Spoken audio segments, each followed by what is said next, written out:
featured in this program is general in nature and therefore should not be relied upon. Guests appearing on the program may have commercial arrangements with some of the companies mentioned. Before making any investment, insurance or financial planning decisions, you should consult a licensed professional who can advise whether your decision is appropriate for you.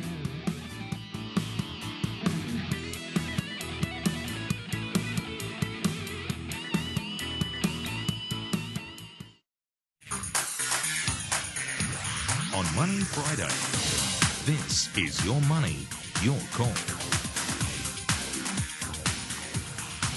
Welcome to Your Money, Your Call, the Friday night edition. It's the Bonds edition. I'm Mark Todd from the NAB. Now, I'll be joined in Melbourne by Giselle Roux. We're just getting her set up. She's at a Scala partner, so when she's live and ready, we'll drag her in. And I've got the pleasure of having Richard Murphy from XTB, and they are here to answer any of your questions. Feel free to call us. It's 1300 30 34 35, and the email is yourmoney@skynews.com.au.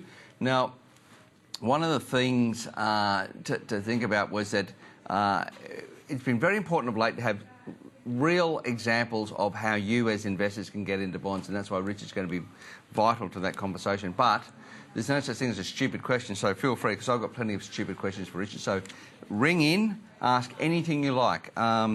I felt last week when there was the question on Vanguard, and I'll get Giselle's view on Vanguard later, that we didn't quite get to the answer. It was, do you recommend it or not? You know, we never really recommend something, but one of the themes about the Vanguards of the world is look at the underlying asset that they're buying rather than focus on the fees. I always think fees come after you've worked out what you want to buy.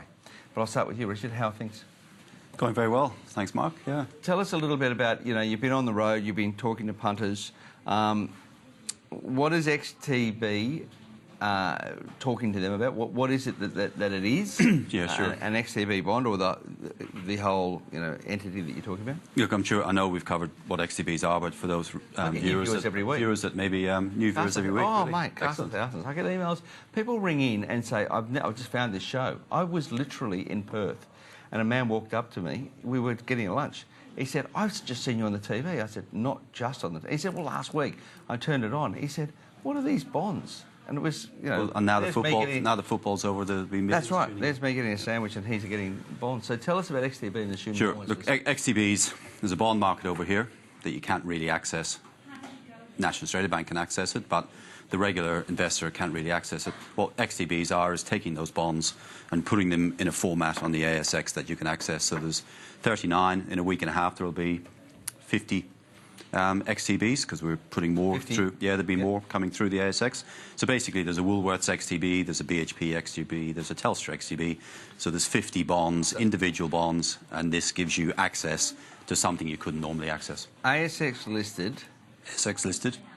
Individual increments of bonds, so exactly. They get the beneficial interest, but you're making markets and for them not you personally, but companies. Market makers. As a market maker, it's if people know what ETFs are, it's like a single bond ETF. So it's not really an ETF because they're all diversified index tracking, but it tracks basically the BHP bond or the Telstra bond or the Woolworths bond. So that's what they are. So the people we speak to a lot are brokers and financial advisors all around the country in every state, etc. So I guess what we're hearing at the moment is a bit of uncertainty. There's people worried about equities, people worried about bonds, people worried about property, people worried about everything, people worried about politics. A bit of a sense of, there's a lot more people sitting on cash and wondering what to do. So that's probably been a theme for this year, I think. Yeah, OK. So I think we've got Giselle in studio in Melbourne. Hello, Giselle. How are you? Hi. How are you? Pretty good. How are things at a Scala? We try to start the show with getting a sense of the tone. Now, Richard's just spoken about the fact that people are worried. I think people are forced into worry because they're sort of stretched, if you like. You know, they have to go and try and find some yield, and some assets are pretty volatile. But what are you hearing? You're the Chief Investment Officer for a Scala Partners. What is it that you're hearing from clients? Yeah, I think the thing that clients are most having to get used to is just that the rate of return is going to be lower than in the past, and that it's also, you know, if I can say, it's sort of in a range-bound way. It seems to be going through a series of waves or cycles. You know, we get a bit of return, it gives it up. We get a bit of return, we give it up. We see that very much in credit and bond markets, but also in the equity market. You're seeing rotation around sectors and this kind of thing. So while, you know, there's nothing exceptional about the movements, you're sort of in a pattern where it feels almost like a holding pattern. It doesn't feel like the markets want to go anywhere in particular at this time. They seem to be waiting for something else to emerge. And that probably causes a little bit of disquiet. When you talk about that holding pattern and looking for some direction, there's a couple of different ways they can get direction. One is through the corporate behaviour. They get really good outcomes and therefore go and buy and have a lot more confidence.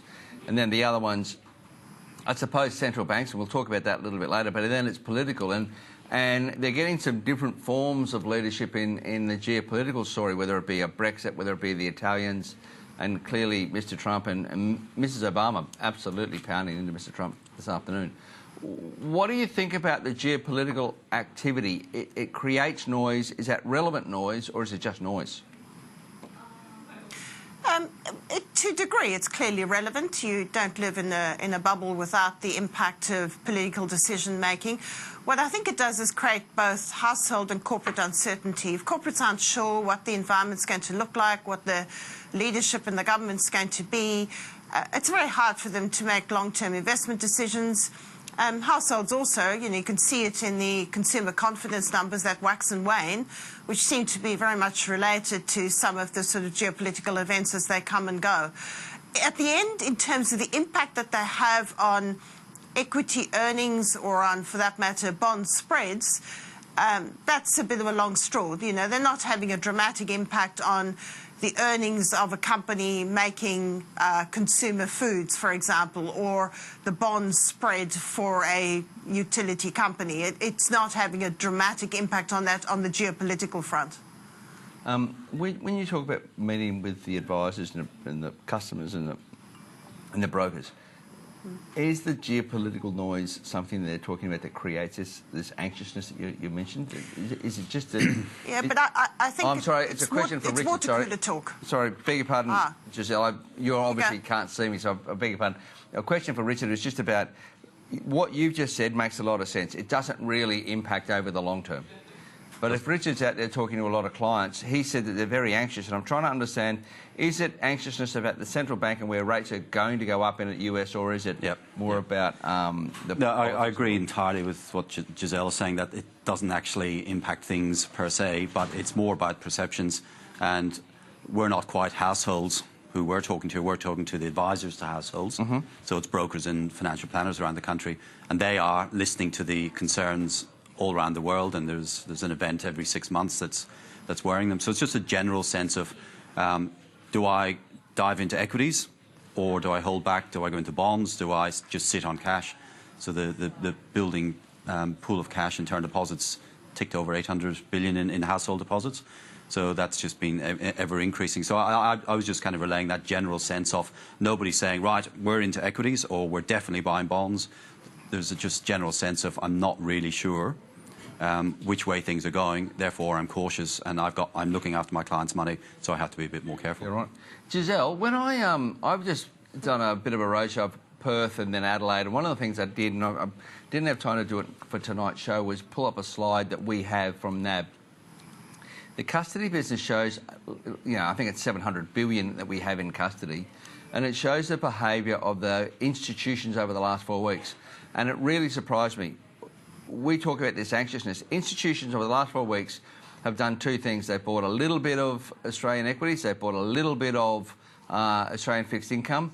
They have sold unrelentingly. They've sold offshore. They've got out of a lot of offshore stuff, and they've got into cash. A lot of these instos are going into cash. Does that surprise you that instos are also a little bit anxious, if you like? No, I think I don't be careful about saying